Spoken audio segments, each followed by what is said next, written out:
discussion about my last video last week where I talked about the version 2.8 new weapon and my early thoughts on it. So now that officially the card has been released on Twitter and social media by Hoyoverse themselves, the new weapon in 2.8 story quest for Kazuha's Act 1 story will be called the Cursed Blade. Previously, we didn't know the name of it. There were rumors circulating that it was just a placeholder name, but anyway, now we know it's a Cursed Blade. There is lots of speculation and discussion online, so there's no leaks or anything, but people are saying whether it's going to be an R1 only item or if it's going to be R5 or if you can get it to R5 because it's not a event weapon, it's a story weapon. So event weapons normally we can get it to R5, right? Because we get all the refinement materials, but because in this situation it's not an event, it's part of his story, and technically it's not like patch specific because his story could technically be accessed on any patch because it's a permanent part of the game, right? It's just that it's introduced in 2.8. So in my opinion, I don't believe that the version 2.8 new weapon, the Cursed Blade, is going to be worth building, okay? And here's why. And I said this in my early thoughts too. If it's going to only be R1, don't bother building it. Don't waste your resources on it unless for some reason you really want to see what it's like at level 90. They've already revealed that in the stats already on the card officially.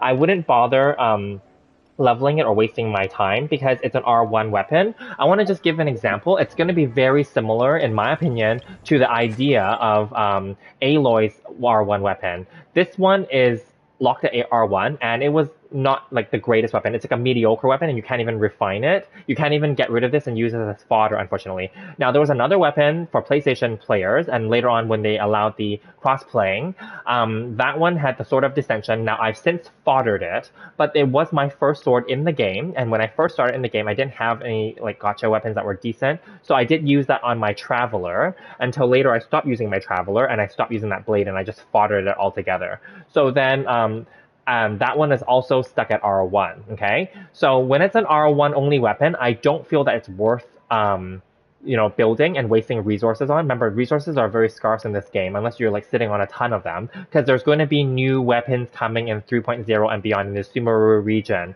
Think about new craftables, think about new gacha weapons, right?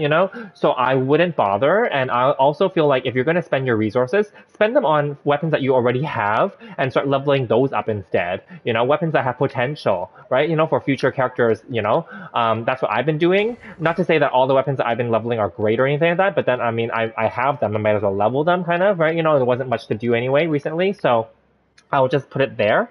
I personally don't think that it's worth it.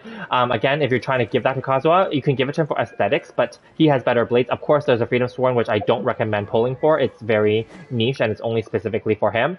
But I would say if you're pulling this, using that Kazuha Cursed Blade on Kazuha, there are other options. You can use Aminoma, you can use Iron Sting, you can use, let me see here, Sacrificial, you can use Favonius.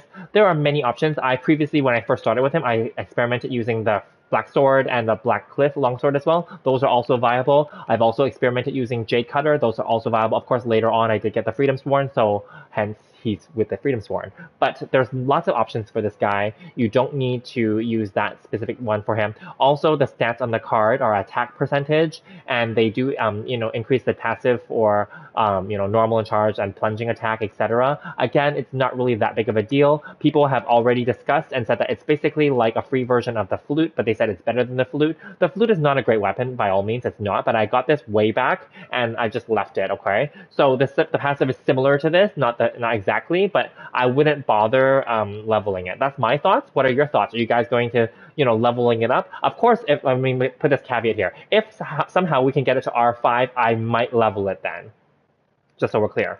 But if it's going to be locked at R1 and there's no refinements for it, I'm not going to bother. Not going to bother. All right, those are my thoughts. Let me know what you guys think. Are you guys excited for that new Cursed Blade? Are you guys going to put it on Kazuha or any other character? People have been discussing like whether or not other characters can make use of it. People said Ayato maybe, but again, normal, charge, and plunge attacks are not part of Ayato's thing. I don't even use his normal attacks that much, although technically his normal attacks are based off of his water, so possibly, but I have Haran for my Hayato, so I don't need that either. But anyway, I will just leave that there. Let me know what you guys guys think? Some people did say Jean could use it, but again, there are better weapons again, so I don't know. All right, I'm going to leave it there and keep it short. I hope you enjoyed this. In the next video, I will be talking more about the 3.0 new characters, also 3.0 rerun characters, the Harbingers reveal. Also just posted videos about the upcoming banners for 2.8 Phase 1 with the weapons banner and the character banner. Check those out. So